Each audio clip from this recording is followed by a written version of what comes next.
어제는 목사님들과 함께 엘린관 앞에 있는 데크에 앉아서 잠시 이야기를 나누었습니다. 주일을 준비하기 위한 시간이기도 했지만 선명하고 점점 높아지는 파란 하늘과 구름을 잠시 즐기는 시간이기도 했습니다. 왜 이렇게 하늘과 구름이 또 바람이 좋을까 생각을 해보니까 계절이 변하고 있는 거예요. 무더운 여름이 가고 가을이 오고 있는 것 같습니다.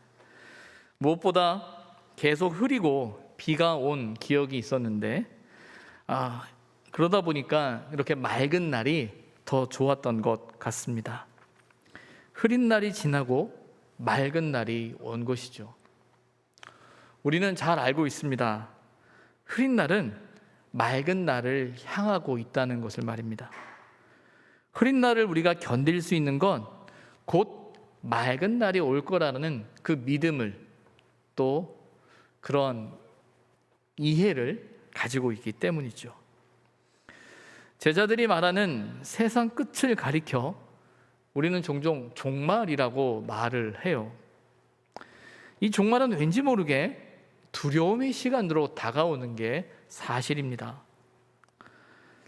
아마 그렇게 생각되는 이유 중에 하나가 오늘 우리가 읽은 이 본문 때문일지도 몰라요. 이 본문에 보면 큰 환난이라는 단어가 나오죠. 그래서 세상 끝을 이야기할 때 큰 환난이 연상이 되어지고 또 이 큰 환난은 우리의 마음 가운데 어떤 두려움을 주는 것 같습니다. 그런데 예수님께서 말씀하시는 고난과 고통의 시간은요, 결과의 문제가 아니라 과정의 문제라는 것을 우리는 잘 알죠.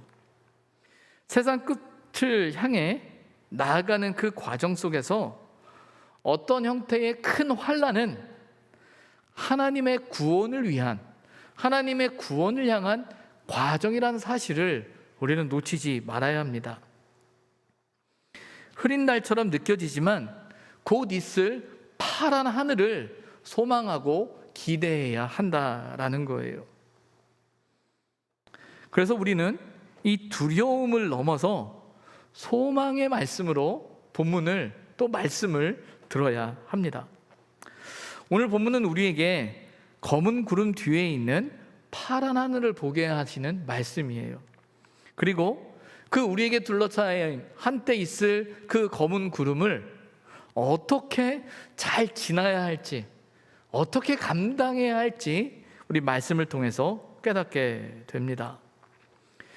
우리가 먹구름 뒤에 가려진 그 파란 하늘을 더 잘 보기 위해서 본문을 이해하는 접근 방식을 우리가 먼저 잠깐 정리했으면 좋겠어요. 이 본문을 어떻게 바라보느냐라는 거예요. 먼저는 그 1세기 그 시대적인 상황에 대한 이해로 우리는 바라봐야 한다는 거예요. 이 말은 어떤 말이냐면 이 말씀이 누가 누구에게 한 말씀인가라는 이해를 놓치지 말자라는 거예요. 예수님께서 당신의 제자들에게 말씀하고 있는 거죠. 그들에게 이야기하고 있는 거예요. 앞으로 어떤 일이 있을지 모른다. 앞으로 일어날 이 일들에 대해서 너희가 알아야 한다. 그리고 준비해야 된다. 그리고 때로는 그 고난과 환난의 문제 앞에서 너희가 어떻게 해야 된다라는 말씀을 하고 계시죠. 그러면서 제자들에게 있어서는 이 본문의 말씀이 미래적인 일일 거예요. 이 말씀을 듣는 시점보다 더 나중에 있을 그 일들에 대해서 예수님께서 제자들에게 말씀하시죠. 그래서 그 미래적인 의미는 아마도 주후 70년경에 있었던 로마의에서 예루살렘 성전이 무너지는 그 사건을 배경으로 한다라는 이해가 필요합니다. 바로 그들에게 하나님께서, 예수님께서 또 당신의 살아가는 제자들을 향해 권면과 위로의 말씀을 하고 계신다라는 거예요. 그리고 또 하나의 관점은 오늘날 우리의 관점으로 바라보아야 하는 거죠. 그러니까 그 시대적인 상황을 오늘날 이 말씀을 읽고 있는 우리들을 향한 말씀으로 이해해야 하는 거죠. 그렇다면 그 1세기의 상황은 오늘 우리의 시점으로 볼 때는 과거적인 상황일 겁니다. 로마에 의해서 예루살렘 성전이 무너지는 그 상황, 과거적인 어떤 역사적인 상황으로 우리는 이해할 수 있는 거예요. 근데 중요한 건 그게 과거적인 상황으로만 끝나는 것이 아니라 그 이야기가, 그 상황이 오늘 우리의 삶 속에 어떻게 적용되어지고 또 어떻게 이해되어질 수 있느냐. 그리고 그 세상 끝이라는 말이 그때의 세상 끝이 아니라 오늘 우리도 그 세상 끝을 향해서 달려가고 있는데 어떻게 이해할 것인가라는 이 관점이 필요하다라는 거예요. 중요한 건 이 말씀을 바라보면서 앞으로 되어질 상황에 대한 이해, 그리고 미래적 사건으로만 이 말씀을 생각한다면, 그러니까 이런 거죠. 앞으로 어떤 일이 일어날 거고 어떤 징조가 나타날 거고 어떤 상황이 되어야 해. 그런 관점에서 성경에 나오는 구절들을 이건 무엇을 상징하고 어떤 것을 의미하고 이건 어떤 거야 라고만 계속 생각을 하다 보면 우리의 지나친 상상력이 발동하기 시작하고요, 그러다 보면 우리의 주관적인 해석이 나와요. 우리의 감정적인 해석이 들어가기 시작해요. 그러다 보면 점점 이상한 이야기가 만들어지게 되고 성경에서 예수님께서 제자들에게 하셨던 그 말씀의 의미를 벗어나게 된다는 사실을 우리는 생각해야 돼요. 놓치지 말아야 한다라는 거예요. 먼저 본문 15절에 대한 이해가 필요할 것 같습니다. 본문 15절을 보게 되면 멸망에 가증한 것이 거룩한 곳에 선 것을 보거든 이라는 말씀이 나와요. 이 말씀은 세상 끝의 징조에 대해서 제자들이 예수님께 질문을 하고 있잖아요. 제자들의 그 질문에 대한 보다 구체적인 예수님의 대답처럼 느껴져요. 예수님께서는 다니엘의 말씀을 인용하고 계십니다. 이 멸망에 가증한 것이란 말이 다니엘서에 나오는 표현을 인용하고 있어요. 다니엘서 9장, 또 11장, 또 12장에 이 가증한 것이라는 표현이 나오는데 이 본문에 나오는, 이 다니엘서에 나오는 가증한 것의 공통적인 모습은 뭐냐면요, 하나님의 제사를 방해하는 역할을 하고 있다라는 거예요. 이런 의미에서 이 멸망에 가증한 것은요, 멸망에 가증한 것이 거룩한 곳에 섰다라는 이 말은 바로 성전을 더럽히는 그 누군가를 가리키고 있다라는 거죠. 이에 대한 역사적인 사건은 앞서서 말씀드린 것처럼 주 70년경에 로마의 성전 파괴, 로마가 예루살렘의 성전을 완전히 파괴하는, 예수님께서 말씀하신 것처럼 돌 하나도 돌 위에 남지 않게 하겠다라는 그 상황 안에서 그 로마가 성전을 짓밟게 되는 그 사건을 역사적인 사건으로 이해할 수 있다라는 거예요. 그런데 문제는 이 말씀을 보면서 이것이 단지 그 시간으로만 제한되느냐라는 부분에 있어서 여러 가지 생각이 드는 거죠. 다니엘에게 있어서 이 멸망에 가증한 것이 거룩한 곳에 선다라는 것은 다니엘 시대의 예언, 그때 말하는 가증한 것으로 생각해 볼 때는 주전 167년 안티오쿠스 에피파네스가 성전에 돼지피를 뿌리면서 성전을 모독했던 역사적인 사건이 있습니다. 또 그렇게 생각할 수도 있는 거고, 또 더 거슬러 올라가게 되면 바벨론 느부갓네살 왕에 의해서 예루살렘 성전이 무너지는 그 사건 또한 어찌 보면 성전이 모독을 당하는 그 상황으로 이해가 되어지기도 합니다. 또한 이 마지막 계시록에 나오게 되면 적그리스도의 모습이 나오거든요. 이런 모습 속에서 이 본문을 해석하게 되죠. 그러면서 이 멸망에 가증한 것이 적그리스도를 가리키는데 그 적그리스도가 누구냐라는 어떤 그런 고민을 하기도 합니다. 근데 중요한 건 이 모든 내용들의 공통점 중에 하나는 뭐냐면요, 우리가 하나님 앞에서 믿음을 가지고 살아가는 그 삶의 상황 속에 부딪히는 영적인 도전과 위협과 환난과 고난이 있다라는 거예요. 우리 하나님을 믿는 그 믿음을 모독하고 그 믿음을 부정하고 믿음을 빼앗아 가고자 하는 그 사건이 일어나게 된다라는 거죠. 오늘 성경에는 큰 환난이라고 이야기를 하고 있어요.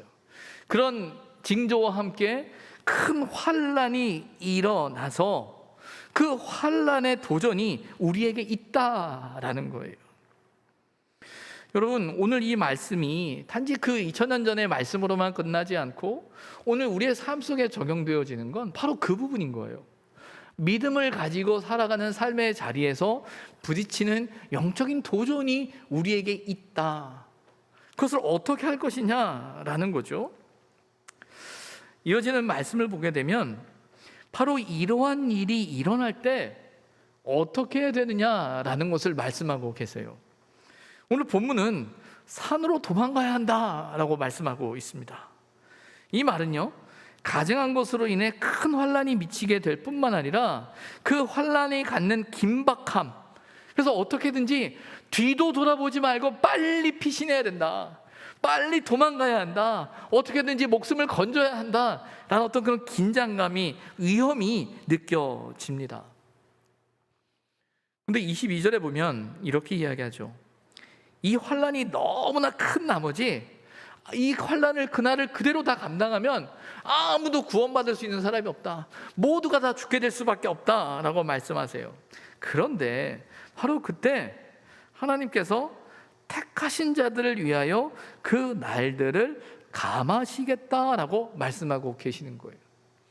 환난의 상황이 있는데 그 환난의 상황에 그대로 내버려 두는 것이 아니라 그 택하신 자들을 하나님께서 붙드시고 그 날들을 감하여 주신다, 그들을 붙드신다라는 말이에요.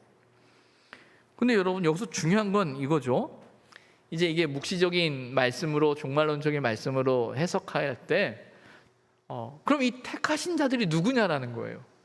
이 택하신 자들이 도대체 누구냐, 누구를 향해 말씀한 것이냐라는 거예요. 여러분, 이 택하신 자들이 누굽니까?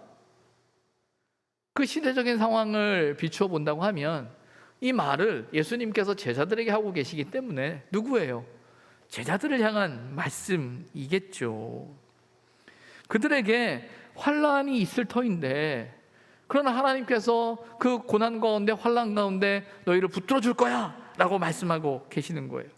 또한 제자를 포함한 예수님을 따르는 사람들에 대한 말씀이겠지요. 그래서 오늘날 우리의 삶 속에도 적용되어질 수 있는 거예요. 우리가 예수 그리스도를 믿고 따라가는 그들의 가운데, 그 환난 가운데 하나님께서 그 환난을 감하여 주시고 구원하여 주시고 택하신 자들을 붙드신다라는 그 말씀이겠죠. 근데 중요한 건 이 택한 자들에 대해서 너무나 깊이 생각한 나머지 택한 자들을 숫자로 바꿔버려요. 그래서 택한 자들을 숫자로 정의해서 이 택함을 받기 위해선 그 숫자 안에 들어가야 된다라는 말로 이야기하는 사람들이 있죠. 그 숫자 안에 들어가야 우리가 잘 아는 14만 4천이나 그런 그들이 만들어 놓은 그 숫자 안에 들어가서 거기에 의미를 부여하고 그렇게 해야만 한다라고 이야기를 하고 있는 거예요. 여러분, 천국은요, 아파트 청약이 아니에요. 어떤 조건을 다 갖추고 어떤 상황이 돼야만 갈 수 있는, 정해준 수만큼만 가는 그런 문제가 아니라는 거예요. 우리에게 이야기하죠. 이 큰 환난이 있지만 그 택하신 자들, 예수 그리스도를 구주로 믿고 그분을 의지하면서 그 믿음으로 살아가는 그들을 하나님께서 그 환난 가운데 붙드시겠다라는 거예요. 여기서 중요한 건, 믿음을 가지고 살아가는 저와 여러분에서 중요한 건 뭐냐면, 어떤 면에서는 이 환난이 없다라는 말을 우리는 듣고 싶죠. 택하신 자들에겐 환난이 없어, 택하신 자들에겐 고난이 없어, 택하신 자들에겐 아픔이 없어 라는 말을 듣고 싶은 게 우리의 심정이에요. 근데 성경이 이야기하는 건 환난이 있다라고 말해요. 근데 중요한 건 환난 가운데, 고난 가운데 하나님께서 그들을 붙드신다라는 거예요. 택한 자들을 잊지 않으신다라는 거예요. 하나님을 바라보는 이들을 지키신다라는 거예요. 그리고 그 붙드심과 그 지키심으로 말미암아 그 환난을 감당하게 하신다라는 거예요. 우리가 믿는 건 저와 여러분의 삶 속에 뜻하지 않은 고난과 고통, 때로는 환난, 아픔의 상황 앞에서 하나님 왜 제게 이런 어려움을 주십니까?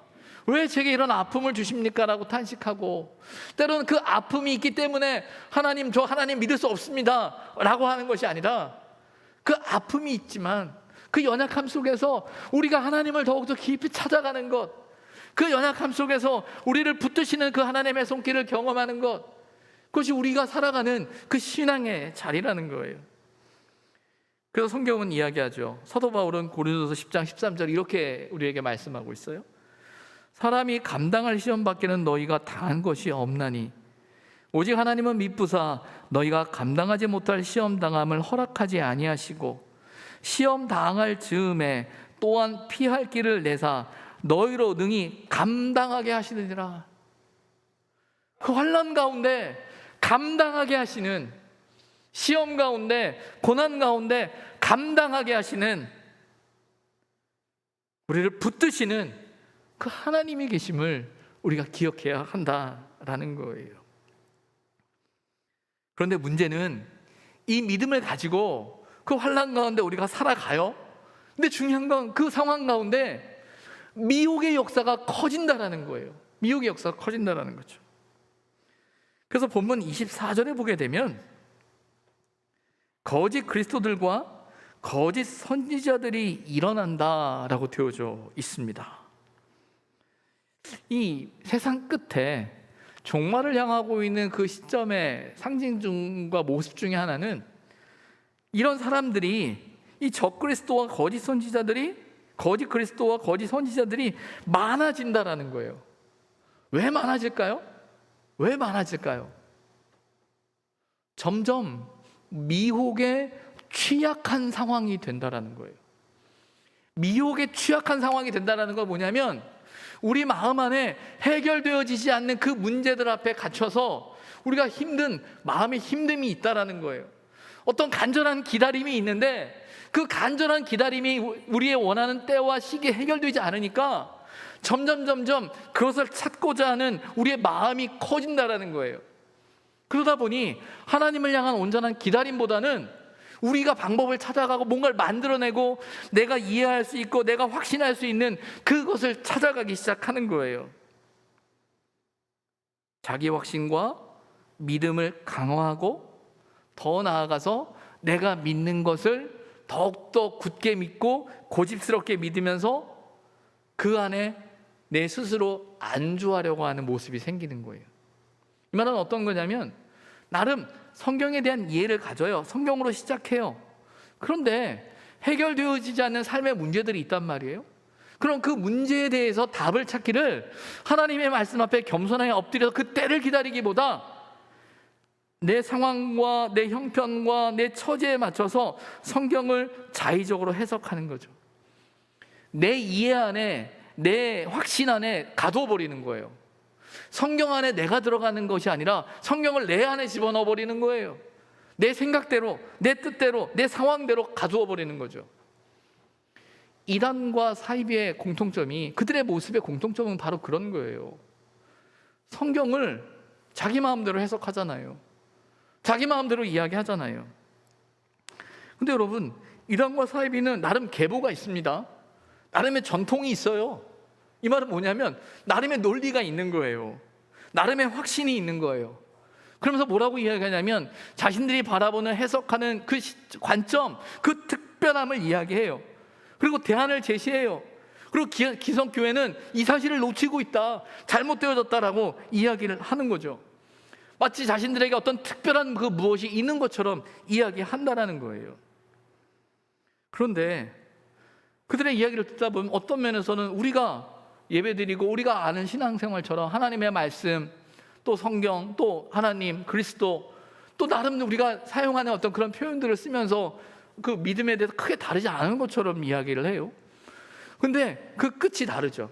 그러니까 이단이란 말 자체가 끝이 다르다는 뜻이에요. 근데 어떻게 다릅니까? 우리가 건전한 신앙을 가지고 건전한 교회 공동체는요, 이 과정 속에서 우리의 끝은 하나님을 바라보는 거예요. 하나님의 말씀을 기준으로 두는 거고 하나님을 기준으로 살아가는 게 건강한 신앙생활의 핵심이에요. 그런데 이단과 사이비의 끝은 어떻게 됩니까? 사람으로 귀결되는 거죠. 그래서 교주가 나오는 거예요. 하나님의 교회나 신천지나 만민중앙교회나 뭐 JMS, 우리가 이단으로 분류하고 있는 이단 사이비로 이야기하고 있는 그들의 모습은 결국은 교회라고 이야기하는데 거기에는 하나님이 아니라 사람으로 끝난다라는 거죠. 성경은 이야기합니다. 여기 있다 저기 있다라는 말을 믿지 말라고 해요. 여기 있다 저기 있다라는 말은요, 말 그대로 그들이 말하는 이게 구원이야, 이게 진리야, 이게 하나님의 뜻이고 이 성경의 그 말이 이 말이야 라고 말하면서 우리가 헷갈려하고 잘 모르는 것들을 이것은 이것이라고 정의하는 그런 모습들일 거예요. 근데 우리가 그런 말에 혹하는 이유가 있어요. 우리는 나름 확실한 것을 찾고 싶거든요. 내가 불안하다는 걸 알아요. 내가 잘 모르고 있다는 걸 알아요. 그러다 보니까 무언가 확실한 것을 좀 찾으면 내가 더 튼튼히 견고히 설 수 있을 것 같아요. 그런데 여러분, 그거는 자기 확신이에요. 내 확신이에요. 이런 상황에 거짓 그리스도와 거짓 선지자들을 통해 표적과 이적이 나타나요. 그럼 어떻게 되죠? 맞다, 이거다, 그렇지, 이거야 라고 하면서 혹할 수밖에 없는 거예요. 때로는 병이 나았기 때문에 믿는다라고 이야기를 해요. 종종 말씀드리는 것처럼 한 장로님의 부인이셨던 권사님이 다른 이단의 교회를 출석할 수밖에 없는 이유 중에 하나가 그 교회에서 병이 치료받았다, 치유됐다라는 것 때문이라고 말씀드렸던 적이 있었어요. 근데 믿음은 병이 나았다라는 것을 믿는 것이 믿음이 아니죠. 그 치유의 역사가 하나님을 온전히 바라보게 하는 과정일 수 있지만 신앙의 끝이 아니라는 거예요. 근데 거기에 머물게 되면 그게 그렇게 빠질 수밖에 없는 거예요. 때로는 설교를 너무 잘해요. 성경을 기가 막히게 쪼개요. 요즘은 쪼갠다는 말을 안 쓰는 것 같은데 한때는 유행했던 것 같아요. 어느 목사님이 성경을 기가 막히게 쪼개. 야, 어떻게 그래? 때로는 좋은 관계와 또 너무 친절한 어떤 그런 모습들을 보면서 내 마음이 혹해요. 그래, 교회는 그렇지. 그래, 성경은 저래야지. 그래, 이런 게 나타나야지 라는 그런 생각들이 있어요. 근데 중요한 건 그런 경험들, 그런 생각들을 통해서, 그 과정을 통해서 하나님을 향하고 하나님 앞에 나아가야 되는데 한참 가다 보면 거기 하나님이 없어요. 사람이 놓여져 있는 거예요. 우리는 우리 신앙의 자리에서 늘 이걸 놓치지 말아야 되는 거예요. 우리 신앙의 끝, 우리가 믿음을 가지고 살아가는 그 상황 앞에서 우리가 무엇을 바라보고 있느냐. 건전한 교회도요, 신앙의 방향이 하나님이 아닌 사람으로 향할 때가 있음을 우리는 늘 기억해야 합니다. 하나님의 자리에 사람이 앉을 때 문제가 되는 거예요. 사단은 그렇게 미혹하고 있다라는 거죠. 오늘 본문에 보면 그리스도가 광야에 있다 하여도 나가지 말고 골방에 있다 하여도 믿지 말라라는 말이 나와요. 이 광야와 골방에 대한 개념은요, 그 시대적인 상황에 그 쿰란 공동체라고 있어요. 그들은 광야에서 수도 생활을 하면서 그곳에서 머물렀어요. 그 이유 중에 하나는 뭐냐면 그리스도가 광야로 임한다라고 믿었기 때문이라고 해요. 또 어떤 사람들은 이미 그리스도가 와서 골방 안에 숨어 있다라고 생각해서 그곳을 찾아다니고 있다라는 거예요. 그런 이 모든 사실을 믿지 말라, 그 말에 귀 기울이지 마라, 아니다라고 말씀하고 계신다라는 거죠. 왜 이렇게 말씀하고 계시냐면 이어지는 29절 이하의 말씀을 보게 되면 바로 이 환난과 미혹이 끝나건 이후에, 환난 후에 그리스도가 오시기 때문이다라는 거예요. 다시 오신다라는 거예요. 어찌 보면 환난과 미혹의 시간이 지나는 개념일 수도 있지만 환난과 미혹을 마칠 수 있는, 환난과 미혹을 끝낼 수 있는, 마감할 수 있는 그 미혹과 환난의 상황 앞에서 있는 이들을 향해 그리스도께서 오셔서 그 모든 것을 정리하는 때가 온다라는 거예요. 예수님께서 말씀하시는 거죠. 다시 오신다.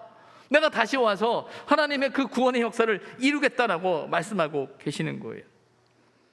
오늘 29절 이하의 말씀을 보게 되면 이런 표현이 나와요.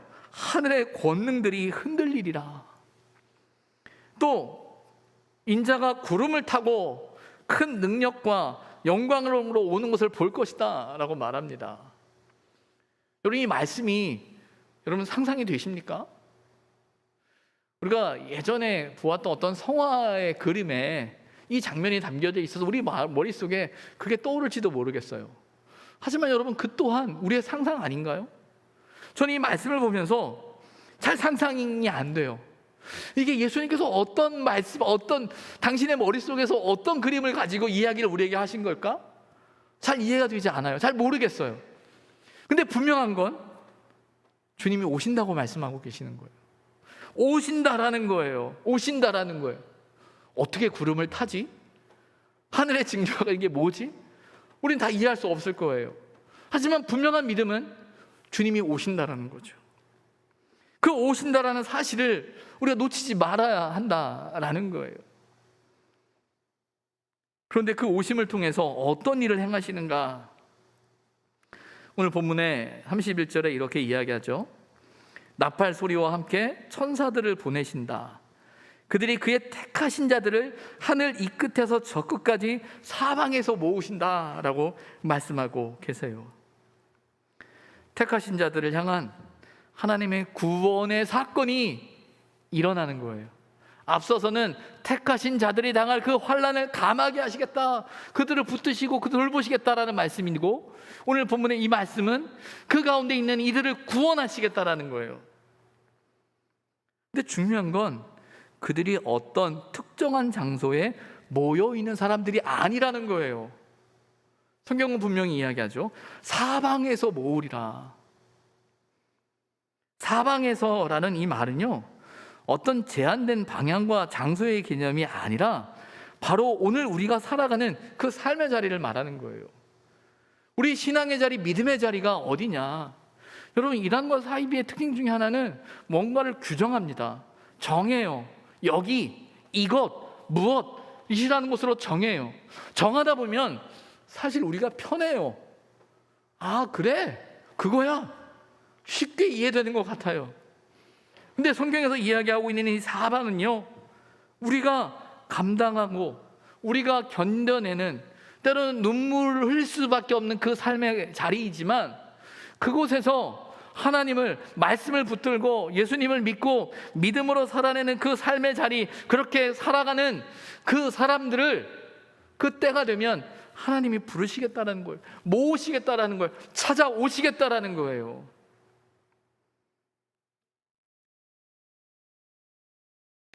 찾아와라.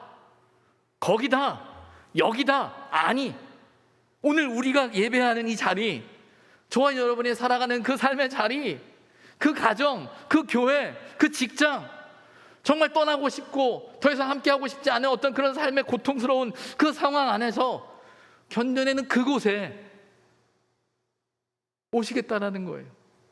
그리고 그 자리에 있는 우리를 잊지 않고 부르시겠다라는 거예요. 모으시겠다라는 거예요.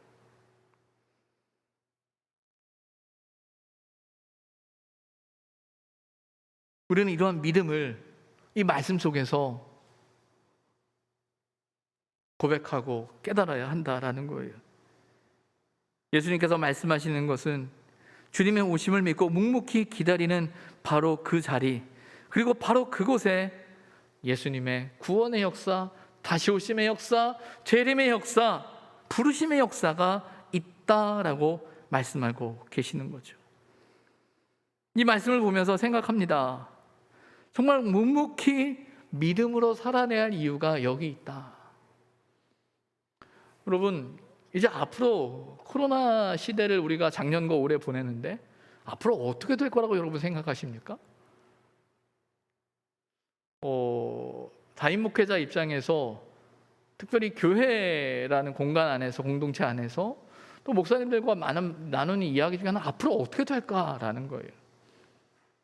제가 목회를 배우고 해왔던 그 상황 안에서 교회의 모습이 있는데, 그 교회 상황은 저와 여러분이 경험한 그 교회와 신앙의 자리겠죠. 거기에는 코로나가 없었어요. 근데 지금은 코로나가 있단 말이에요. 그럼 이 코로나 상황 안에서 어떻게 될 거냐? 그래서 많은 사람들이 그 앞으로의 시대를 예언해요. 2030년의 시대를 예언하면서 예언하는 분도 있고 이야기를 하는 분도 있고. 그래서 저도 그런 책도 보고 또 교회에 대한 강연도 듣고 여러 많이 이야기를 들어요. 근데 결정적인 건 뭐냐면 다 몰라요. 예상만 할 뿐이지. 마치 여기 있다, 저기 있다 라는 말처럼 들리는 거예요. 혼란스러운 거예요. 이게 뭘까? 어떻게 해야 될까? 그런 상황 속에서 정말 교회가 뭘까? 이 상황 안에서 어떻게 해야 될까? 라는 고민을 할 때 오늘 말씀은 우리에게 이야기하죠. 사방에서 모으리라. 주님이 오시면 그 택하신 자들을 사방에서 불러 모으실 거다. 그러면 그 택하신 자들은 누구인가? 어떻게 돼야 되는가? 각자 지켜낼 그 신앙의 자리, 믿음의 자리 안에서 변하지 않는 그 믿음을 붙들고 나아가는 그 삶의 선택이, 고백이 우리에게 필요하다라는 거예요. 쉽지 않겠죠. 1세기 시대 사람들에게서는요, 예수님의 오심은 바로 곧 있을 일이었어요. 그런데 바로 곧 오시겠다라고 말씀하신 예수님이 2000년이 지나도 아직 안 오셨어요. 어떻게 된 일인가요? 근데 중요한 건 우리는 믿습니다. 오신다라는 걸. 그러다 보니까 사탄은 어떻게 하냐면 우리의 믿음을 저버리게 해요. 믿지 못하게 해야 돼. 이거 말도 안 돼. 어떻게든지 그렇게 해요. 근데 여러분 한번 생각해 보세요. 우리가 오랫동안 신앙생활하고 믿음으로 살았어요. 사탄이 우리를 믿음을 저버리게 한다, 믿지 못하게 한다라고 한다면 여러분 어떻게 하시겠습니까? 우리는 믿음을 놓치면 안 된다는 사실을 너무나 잘 알아요. 왜? 믿음으로 구원받는다는 생각을 우리는 알고 있기 때문이에요. 그래서 믿음을 버리지 않아요. 그 대신 뭘 버리는 줄 아십니까? 사랑을 버립니다. 사랑을 버려요. 이 말은 어떤 말이냐면 믿음은 어찌 보면 나의 구원의 문제라고 생각해요.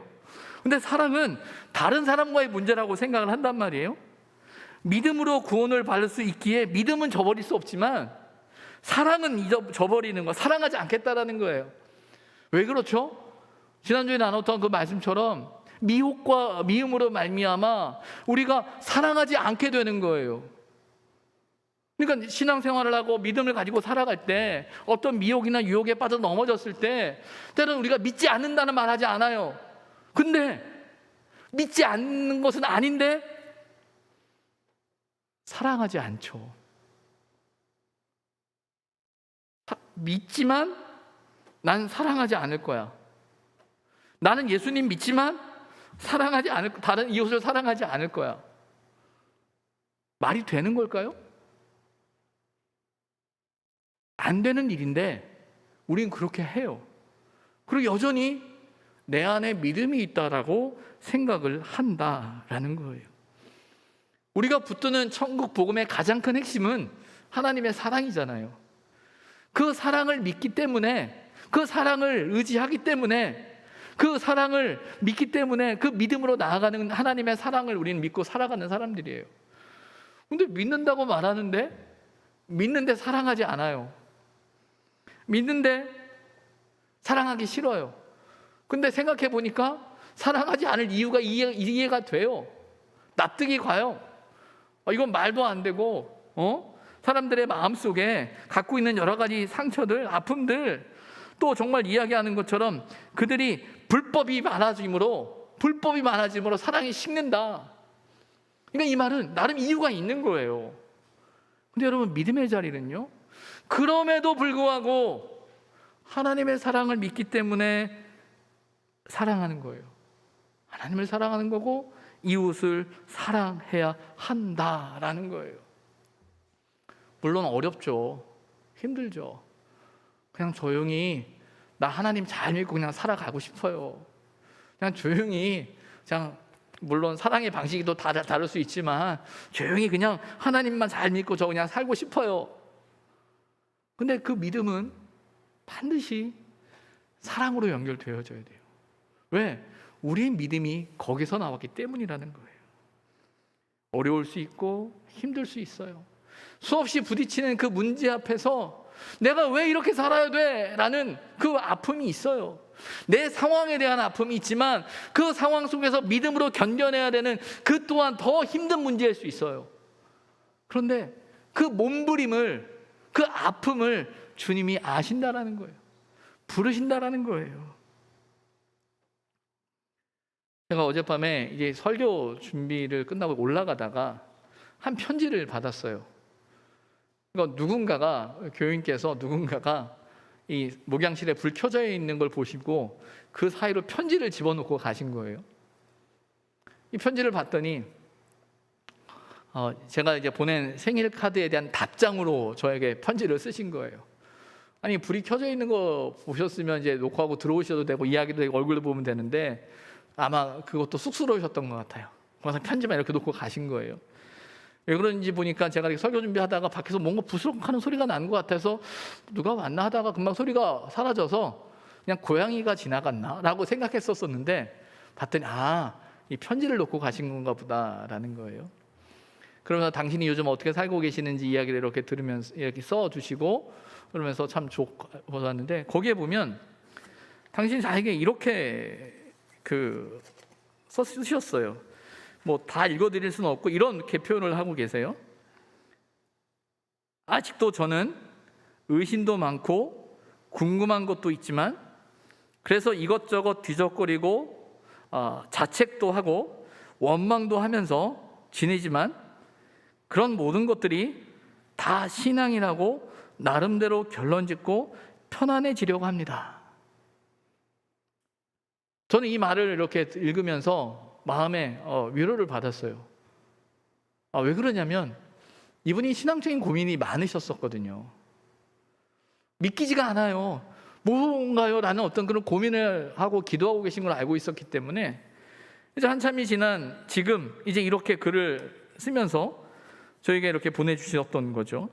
근데 제가 이 글을 읽으면서 어떤 마음이 들었냐면 그분 안에 그런 갈등과 고민이 있는 건 알지만 믿음으로 살고자 하는 그 노력을 놓치지 않는 거예요.